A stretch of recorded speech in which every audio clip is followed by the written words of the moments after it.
Keren. Gimana Bang Kazan kabarnya?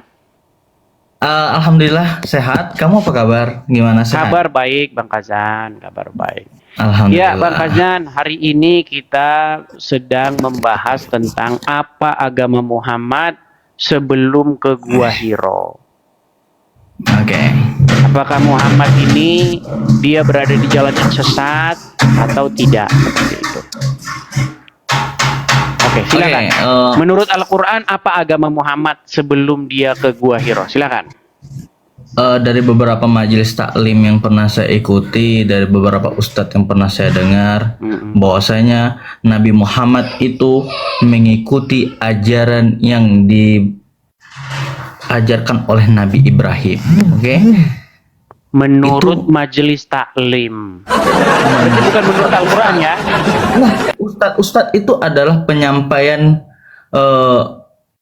bagi kami. Karena ustadz itulah Tapi yang kan yang saya tanya, memberikan tapi kan Bang risalah. Kazan, yang saya tanya kan menurut Al-Quran, bukan menurut majelis taklim. Jadi, boleh kamu cek beberapa ustadz menjelaskan Oke, begini Bang Kazan. bahwasanya, ya nanti dulu, Nabi Muhammad itu mengikuti ajaran Nabi Ibrahim. Nah, pada zaman dahulu, ya, zaman dahulu itu kan zaman jahiliyah, orang menyembah berhala, orang kemudian syirik. Nah, Nabi Muhammad tidak melakukan itu karena Nabi Ibrahim tidak menyembah berhala. Oke? Sudah? Oke. Sudah? Sudah. Ibrahim penyembah berhala waktu di dalam Quran. Di dalam Tidak ada. Al-Quran, Ibrahim itu nyembah matahari, nyembah bulan, nyembah bintang. Nekat yang nyata ini. Mau saya tunjukkan ayatnya. Bahwasanya Ibrahim mengatakan kepada matahari, ini lebih besar, akbar gitu. Waduh. Mana? Waduh, oke baik. Kita tunjukkan teman-teman ya, harus bersabar. Nabi teman-teman, Muhammad kita itu bersabar. mengikuti yang baik-baiknya. Oke? Katanya Ibrahim tidak menyembah Iya, matahari. Di Quran Coba itu lihat, Ibrahim coba itu lihat. tadinya nyembah bulan, bintang, matahari. Mana? Oke, baik. Kita harus sabar ya teman-teman ya, karena orang Islam memang tidak melek terhadap Quran. Baik. Baik, kita buka ya Qurannya ya. Sebentar. Sebentar. Sabar ya. Itu ada di dalam Quran surat Al-An'am. Oke. Surat Al-An'am, kita mulai dari ayat yang ke-70 ya. Sebentar ya. Al-An'am. Sebentar. Al-An'am, ayat yang ke-70. Sudah dibuka di situ, Bang? Saya yang buka atau Bang Kaizan yang buka? Boleh kamu? Oke, kita mulai dari ayat yang ke sebentar. Kita mulai dari ayat yang ke-75 ya. Kita mulai yang ke-75. Saya buka dulu, saya balikkan kamera saya. Sabar ya teman-teman ya, santai ya. Kita temani pagi Anda dengan tontonan atau hiburan diskusi lintas iman. Oke, baik. Sudah kelihatan ya? Sudah? Nih ya, lihat sini Bang. Sudah kelihatan? Ya. Oke, ini di dalam Quran surat Al-An'am ayat 74. Nah, dan ingatlah di waktu Ibrahim berkata kepada bapaknya Azar. Ya, pantaskah kamu menjadikan berhala sebagai Tuhan-Tuhan? Sesungguhnya aku melihat kamu dan kaummu berada dalam kesesatan yang nyata. Oke. Kayaknya Quran ikut-ikut saya ini, berada dalam kesesatan yang nyata ini saudara-saudara. Oke. Baik, lanjut ya. Dan demikianlah kami perlihatkan kepada Ibrahim. Nih, perhatikan. Dan demikianlah kami perlihatkan kepada Ibrahim tanda-tanda keagungan kami yang terdapat di langit dan di bumi. Dan kami memperlihatkannya agar dia termasuk orang-orang yang yakin. Ketika malam telah gelap, perhatikan. Ini ayat Quran ini yang sedikit konyol. Perhatikan ini. Nanti saya tunjukkan di mana konyolnya, ya. Ketika malam telah gelap, dia ini Ibrahim melihat sebuah bintang. Lalu dia berkata, inilah Tuhanku. Tetapi tatkala bintang itu tenggelam, dia berkata, saya tidak suka yang tenggelam. Oke, kita ke ayat 77. Kemudian tatkala dia melihat bulan terbit, dia berkata, inilah Tuhanku. Tetapi setelah bulan itu terbenam, dia berkata, sesungguhnya jika Tuhanku tidak memberi petunjuk kepadaku, pastilah aku termasuk orang-orang yang sesat. Kemudian 78. Terus. Kemudian tatkala ia melihat matahari terbit, dia berkata, inilah Tuhanku, ini lebih besar. Ya. Di dalam bahasa Arabnya Rabbi Haza Akbar, ya. Ini lebih besar nih, Tuhanku ini lebih besar ini. Oke? Maka tatkala matahari itu terbenam, dia berkata, hai kaumku, sesungguhnya aku berlepas dari apa yang kamu persekutukan. Jadi menurut ayat ini, tadinya Ibrahim sempat mengira bintang itu bintang itu Tuhannya, kemudian bulan itu Tuhannya, kemudian terbenam matahari Tuhannya, betul? Nah, Anda tahu di mana konyolnya cerita ini? Mau tahu nggak? Mana konyolnya? Oke, saya tanya, Bang Kaizan, selama Anda menjadi manusia, ya, apakah Anda tidak pernah tahu bahwa bulan, bintang itu dan matahari akan terbenam? Saya tanya dulu. Setiap manusia tahu nggak kalau matahari, bulan, bintang itu pasti terbenam di sore hari? Tahu. Oke. Kenapa dalam cerita itu Ibrahim kayaknya orang pengak, tidak tahu kalau bulan terbenam? Matahari akan hilang. Nekat yang nyata. Ayo silakan. Seolah-olah Ibrahim tidak pernah lihat matahari. Emang kemarin dia tidak lihat matahari? Kemarin dia tidak lihat bulan? Kemarin dia tidak lihat bintang, sehingga ketika bulan terbenam, aku tidak suka yang terbenam.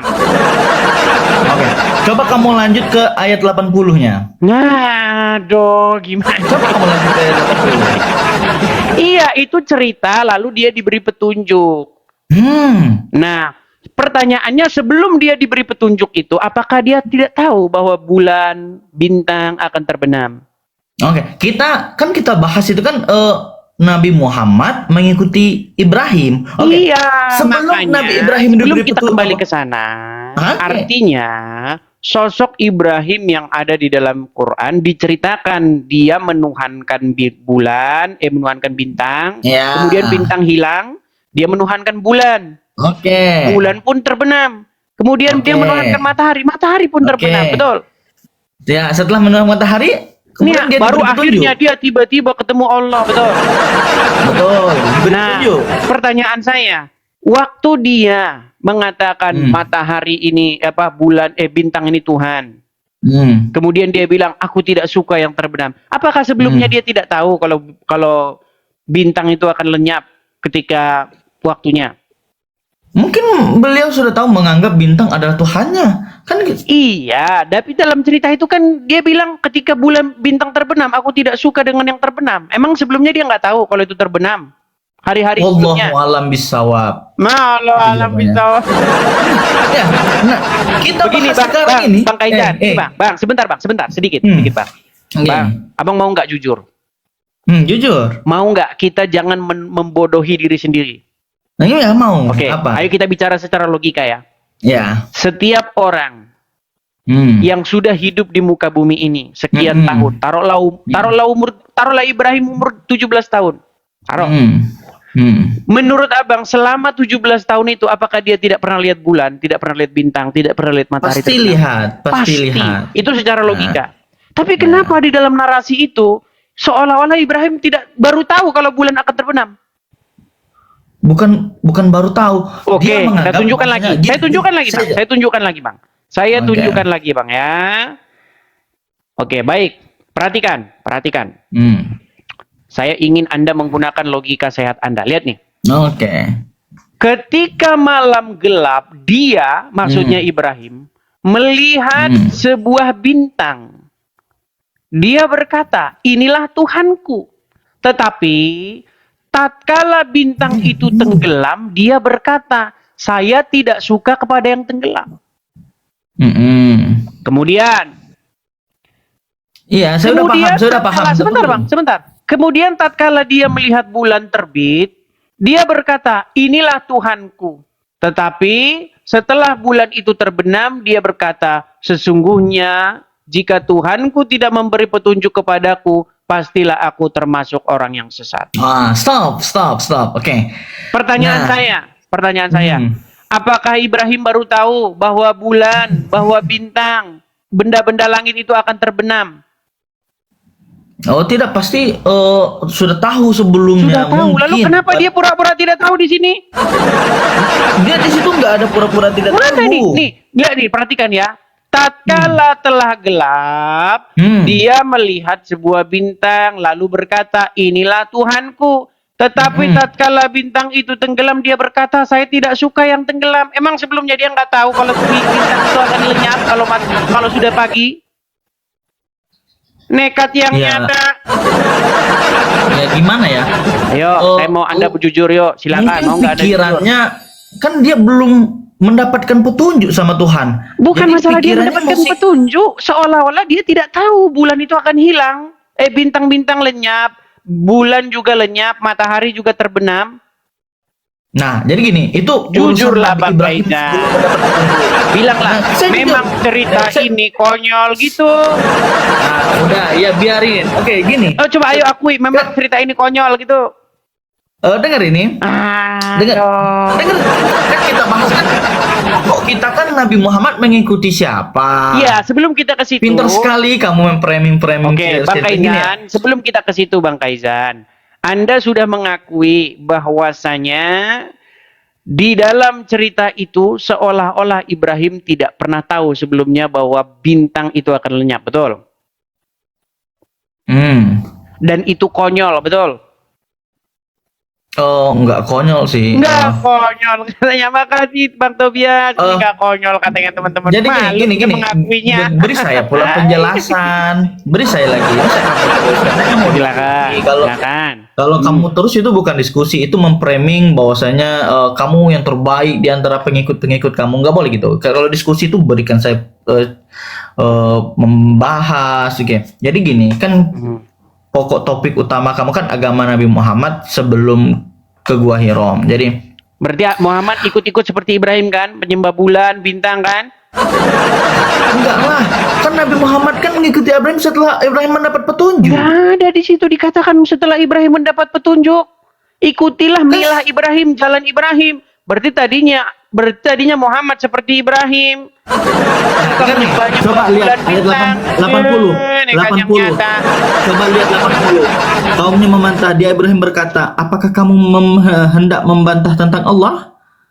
Padahal dia tiba-tiba ada Allah dari mana? Kok tiba-tiba Ibrahim tahu tentang Allah? Nah, aku tidak takut kepada yang kamu persekutukan dan pertanyaan saya, kenapa tiba-tiba Ibrahim cerita tentang Allah? Kapan Allah memberi dia petunjuk? Nah, gini, saya mau bantu. Gini. Nah, jadi gini. Kan kita udah gak usah balik-balik. Oke, kita ke sini ke agama Muhammad. Begini Bang Kazan.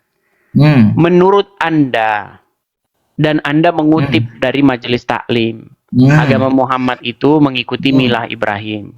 Ya. Nah, padahal di dalam Al-Quran itu perintah, ikutilah milah Ibrahim. Bukan Muhammad itu menganut ajaran milah Ibrahim. Nah, menurut Al-Quran, Muhammad itu dia berada di jalan yang sesat. Mau saya tunjukkan ayatnya? Boleh. Oke, baik. Coba buka surat Ad-Duha ayat yang ke-7. Oke.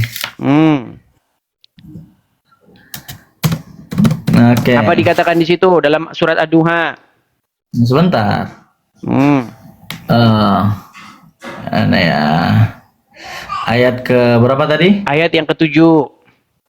Oke, ayat ke-7. Wa wajadaka dolam fahada itu ya? Oke, itu ya. Bahwasanya Nabi Muhammad itu adalah orang yang tidak tahu tentang syariat. Kemudian Allah memberikan petunjuk. Berarti namanya sesat nggak? Ya, orang yang tidak tahu. Emang orang tidak tahu berarti sesat nggak namanya? Enggak, orang tidak tahu Loh, syariat. gimana sih? Oke, gini.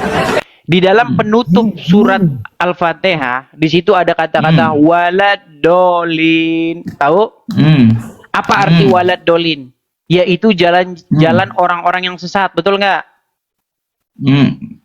Betul nggak? Kita harus ajari orang Islam Qur'annya, saudara-saudara. Ya. Tunggu dulu, saya cari dulu kalimat apanya.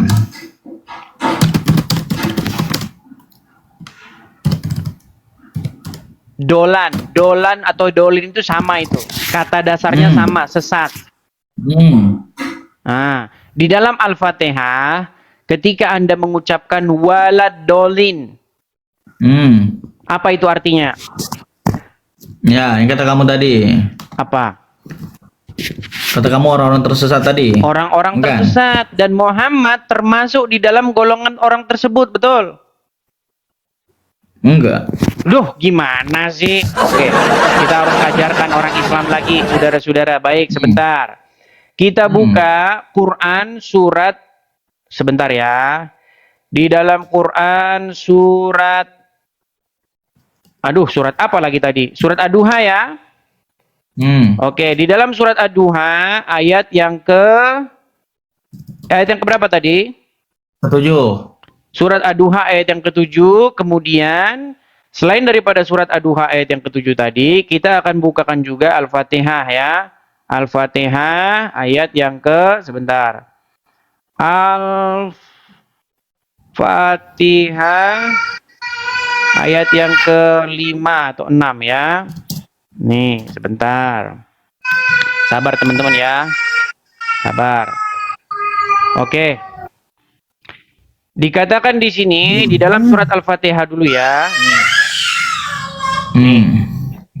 Kita balikkan kamera. Kita matikan dulu ininya. Nah, ya nih. Ini Al-Fatihah ayat yang ke-7. Perhatikan. Siratal lazina an'amta alaihim ghairil maghdubi alaihim waladdallin. Perhatikan kata-kata ini.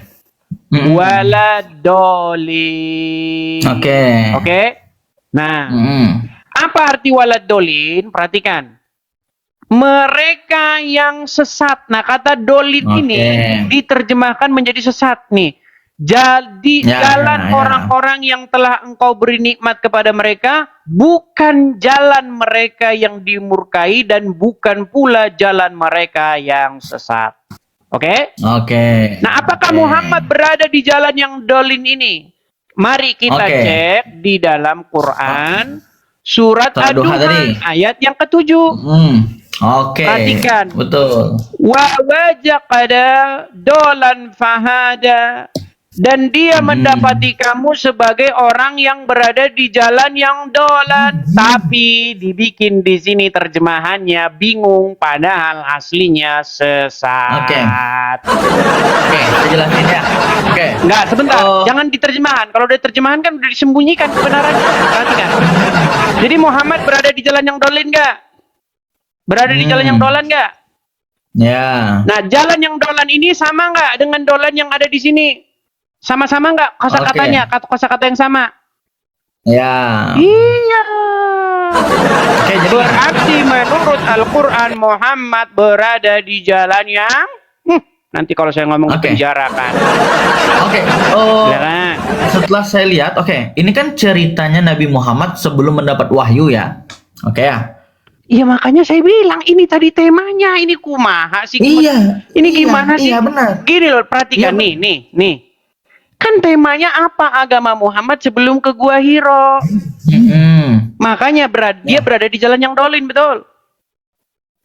Dia betul. Coba. Iya. Apa arti dolan atau dolin? Ya sini ya, dengan nih. Ya jadi kata dolan dalam isim fa'il kerja berarti orang yang bingung atau tersesat atau apa ya gitu ya. Sesat. Jadi dan Muhammad berada di jalan yang sesat, betul? Pada sebelum menerima wahyu, Nabi Muhammad itu adalah orang yang fakir, orang yang bingung atau tersesat. Benar. Iya. Kalau menurut saya benar. Tapi kan kami mengikuti Nabi Muhammad kan setelah menerima wahyu. Iya, tetapi Anda tadi memfitnah Muhammad. Katanya dia mengikuti milah Ibrahim. Ternyata setelah dicek Al-Quran, ternyata dia mengikuti waladolin jalan. Oh enggak. Nabi Muhammad ini bagaimana tersesat ini? beliau menyembah berhala tidak. Oke, berada di Orang jalan yang sesat bingung. itu artinya apa? Dia bingung, Iya, berarti berada di jalan yang sesat, betul? tersesat. Iya. Kata di Oke, sini sekarang bingung, buat aku pengakuan dulu, tersesat. Faizan. Saya Oh. setelah debat dengan Edis TV, saya mendapatkan pencerahan. Ternyata Nabi saya sebelum gua Hira berada di jalan yang sesat. Silakan. Silakan buat pengakuan. Bukan sama kamu aja. Ya, gimana ini? Buat pengakuan dulu, Faizan. Silakan. Jadi gini. Yuk. Jadi kamu nih pinter framing gitu. Jadi gini. Framing lagi sih, Iya. bagaimana ini? Ya gini. Kamu lihat dulu arti dari surah Ad-Duha nih apa? Apa judulnya? Oke. Coba kamu baca dari awal itu. Ya dia udah, coba kamu. menjelaskan. Dan nanti kalau saya terus jadi saya sendiri yang ngerti Quran. Nah, jadi Silakan. di Justru sini, karena saya telah Allah mengerti agama menceritakan- Islam, makanya tidak mungkin saya percaya agama Islam. Silakan. Oke. Hmm. Dia menceritakan bahwasanya sebelum Nabi Muhammad mendapatkan wahyu, diberikan petunjuk, itu adalah Nabi Muhammad itu Allah itu mendapatkan Muhammad sebagai orang yang tidak tahu atau orang yang bingung atau orang yang tersesat, kata kamu tadi ya. Oke. Nah, tersesat di sini bukan berarti Nabi Muhammad menyembah berhala. Oke, kami punya sirah nabawiyah. Oke ya. Dari kisah Nabi Muhammad itu dilahirkan sampai mati ada. Oke. Oke. Ya silakan. Kisah Nabi Muhammad itu dari lahir sampai mati. Bukan, sebelum ke ada situ nggak? coba pernyataan masalah ini, masalah Nanti, Muhammad sesat Nabi itu, Muhammad, betul. Pernah nggak kamu lihat otomatis kan kata kamu kan udah mempelajari Al-Quran, udah mempelajari Islam. Pernah nggak kamu lihat atau kamu baca Nabi Muhammad menyembah berhala sebelum beliau menerima wahyu di Gua Hira? Pernah nggak? Sebentar, bagaimana? Oke, kami kan dalam agama Islam itu punya sirah nabawiyah, cerita Nabi Muhammad dari dia lahir sampai meninggal, dari dia sebelum menerima wahyu sampai setelah menerima wahyu. Oke, kamu tadi kita ambil dari sebelum menerima wahyu. Pernah nggak kamu baca? Kamu kan udah mempelajari Islam, sudah mempelajari Al-Quran, otomatis kamu sudah mempelajari juga cari titik kelemahan dari Nabi Muhammad. Saya tahu kamu. Nah, pernah nggak kamu lihat atau dengar atau membaca Nabi Muhammad menyembah berhala di kota Mekah dan Madinah atau di tempat lainnya? Wah, ini kamu ketinggalan berita ini, saudara-saudara. Waduh. Oke, apakah Anda percaya bahwa gini, Muhammad menurut umat Islam, dia sebelum berumur 40 tahun, ya, dia belum mendapatkan wahyu, betul? Apakah dia seorang ateis? Dia mengikuti ajaran Nabi Ibrahim. Ini lagi fitnah lagi. Apakah sebentar? Gimana sih ini orang? Kalau mengikuti milah Ibrahim, berarti dia mendapat petunjuk nggak? Mengikuti ajaran Ibrahim. Kok diulang lagi sih, Kaizan? Kaizan, dengerin. Pelan-pelan ya, Kaizan ya, pelan-pelan. Muhammad menurut umat Islam pergi ke Gua Hira pada waktu berumur 40 tahun. Dan di situ dia mendapatkan wahyu pertamanya. Berarti sebelum umur 40 tahun, dia belum mendapatkan wahyu, betul? Betul. Dan menurut Al-Quran, dia didapati sebagai orang yang dolin, orang yang sesat, betul? Oke, gini. Sebentar, betul Orang atau yang tidak? bingung, orang yang tersesat. Oke, kata kamu oke. Oke, Jadi gini. lalu bagaimana kita logika. mungkin Anda mengatakan dia berada di jalan yang dolan di situ sesat, tapi di detik yang sama dia mengikuti milah Ibrahim?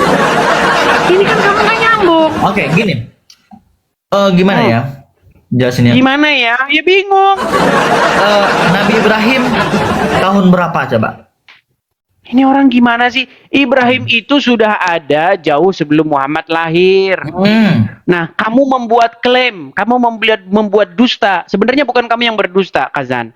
Karena kamu diracuni oleh oleh kajian-kajian majelis taklim. Karena mereka mengatakan Muhammad sebelum mendapat wahyu mengikuti milah Ibrahim. Itu tidak benar. Tidak benar. Karena apa? Karena menurut Al-Quran, Muhammad didapati berada di jalan sebagai orang yang dolan. Dolan itu artinya sesat. Betul? Nah, berarti kalau dia sesat, berarti dia mengikuti milah Ibrahim nggak? Mungkin pada saat mungkin ya tidak. Jawabannya sudah pasti tidak. Sama. Karena kalau dia mengikuti milah Ibrahim, berarti dia sudah diberi petunjuk. Tapi dia kan belum diberi petunjuk. Kita bicara Muhammad sebelum ke Gua Hira loh. Iya. Iya. Jadi, nah berarti sekarang begini.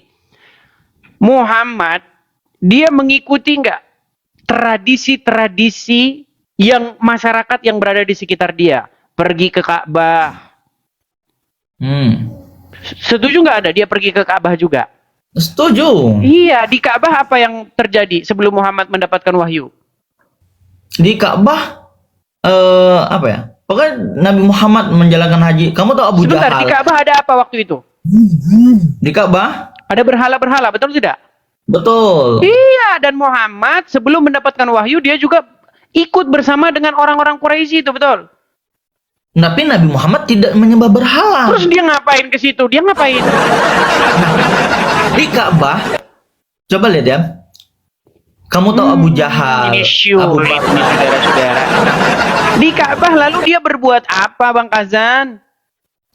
Tapi dia tidak menyembah berhala. Lah terus dia ngapain? Dia ikut-ikut di situ tawaf. Mereka tawaf sambil itu telanjang. Haji. Betul? Dia melakukan haji. Iya, berarti di situ ada berhala, betul tidak? Tapi kan berhalanya sudah apa? Loh, dihapuskan itu setelah Fatul Mekah, setelah penaklukan Mekah. Setelah Muhammad pergi hijrah ke Madinah, setelah pasukannya kuat, mereka melakukan Fatul Mekah, penaklukan Mekah. Disitulah baru berhala-berhala itu dihancurkan. Kita kan tidak bicara zaman itu. Kita bicara zaman sebelum Muhammad ke Gua Hira. Taruhlah di umur 39, umur 37, umur 35. Betul? Dan dia juga bersama dengan orang-orang Quraisy itu di situ tawaf, betul? Dan di Ka'bah itu ada berhala, betul? Di Ka'bah ada berhala, betul? Iya, artinya dia turut serta dalam pemujaan berhala, betul? Tidak, Nabi Muhammad gimana? Saya Ustaz bahwasanya terus dia ngapain di situ? Beliau hanya menjalankan haji, tetapi tidak melakukan penyembahan berhala seperti Abu Jahal dan lainnya. Oke, sekarang gini. Di situ ada Muhammad, oke. Di situ ada Abu Lahab dan orang-orang Quraisy. Mereka tawaf di situ. Mereka sama-sama tawaf nggak di Ka'bah itu? Berarti yang mereka puja di situ siapa? Yang mereka puja di situ siapa? Memujikan Allah. Berarti apa namanya Abu Lahab, orang-orang Quraisy sebelum Muhammad jadi nabi mereka sudah berada di jalan yang benar. Ini nama Abu Lahab ini pakai Islam dia itu tidak. Bang Kaizan, logika Anda itu mau saya turuti pun itu bakalan jadi bumerang. Anda mengatakan Muhammad sudah berada di jalan yang benar, sedangkan Al-Quran mengatakan didapati dia berada di jalan yang dolim. Dolan. Aduh, berat yang nyata ini. Oke, begini aja Bang Kaizan. Tunggu sebentar. Begini, saya tidak mau nanti banyak lagi yang inbox saya bilang begini, kamu beraninya sama orang awam. Gini, gimana kalau misalnya Bang Kaizan undang ustadz-ustadz di mana yang mengadakan acara majelis taklim tadi supaya mereka yang diskusi dengan saya. Bagaimana? Supaya jangan terkesan Edis TV beraninya diskusi sama orang awam. Masalahnya saya sudah mengirimkan, ayo kita diskusi Abdul Somad, ayo kita diskusi Adi Hidayat, ya Tasik Ngaji, tapi mereka tidak berani. Gimana? Masa kan kalian biarin orang-orang awam seperti Kaizan At-Taqi ini yang mengikuti dengan saya? Setiap hari orang agama Islam makin hancur kalau begini yang mewakili, betul. Intinya, boleh Nabi Muhammad itu klaim saya dan yang saya dengar atau apa tidak menyembah berhala pada saat itu. Oke, kalau begitu dia ngapain di Ka'bah? Menjalankan ibadah haji. Oke, itu sebelum dia mendapat wahyu, betul? Ya. Dan menurut Al-Quran, sebelum dia mendapat wahyu itu berada di jalan yang sesat, dolin, betul? Di jalan yang bingung, ya. Iya, berarti mereka di situ menyembah yang benar, menyembah Allah atau menyembah berhala. Gini logika kamu. Waduh, Logika. berat. Ini kita berbagi logika. Ini gimana ini terasa? Oke. Kamu kata tersesat, oke, kamu mau saya tidak perlu lah mengajarkan kamu kata tersesat ya. Tersesat itu bagaimana? Gini, logikanya. Kita pergi ke Jalan Sudirman, kita pergi ke Jalan Cokro Aminoto. Ke Jalan Cokro Aminoto kita tahu jalannya. Kemudian ke Jalan Haji Agus Salim kita tahu jalannya. Oke, begini saja lah. Begini, Pak Kaizan. Gini, kita berikan kesempatan kepada muslim yang lain ya. Saya sekali. Oke. Ketika saya pergi ke Jalan Sudirman, tiba-tiba saya bingung. Ya. Tiba-tiba saya bingung. Oh, yang mana jalannya menuju ke rumah Pak Rudin ya? Oke, berarti Anda disimpulkan belum menemukan kebenaran kan? Nah, tapi kan jalan yang lain kan sudah ada. Saya sudah tahu jalan yang lain. Artinya ketika Anda belum dapat jalan itu, Anda berada di jalan yang sesat, betul? Nah, pada saat itu saya masih kebingungan. Bukan berarti saya tidak tahu jalan-jalan yang lain. Berarti arti dolan itu apa? Emang jalan ke Roma cuma satu? Enggak kan? Bisa dari Indonesia. Oke lah, baiklah. Kita berikan kesempatan kepada muslim yang lain. Ya. Terima kasih Bang Kaizan. Semakin lama saya diskusi dengan Anda, semakin kita menjadi kamu selalu mempremi. Oke, terima kasih Bang Kaizan. Saya turunkan dulu. Kamu selalu benar. Selamat pagi. Aduh. Ya, itulah teman-teman ya. Kita sudah membahasakan dengan bahasa yang paling sederhana, tapi mereka tetap saja saudara-saudara mintir. Tapi saya rasa dia tahu kok. Di hati kecil dia itu pasti tahu. Ya, dia hanya malu saja mengakui itu di hadapan umum gitu. Apalagi ini ada 11.900 orang yang nonton. Kan malu dia kalau mengakui itu. Tapi di hati kecil mereka, saya percaya ya, mereka itu sebenarnya mengakui apa yang saya barusan utarakan ya. Oke.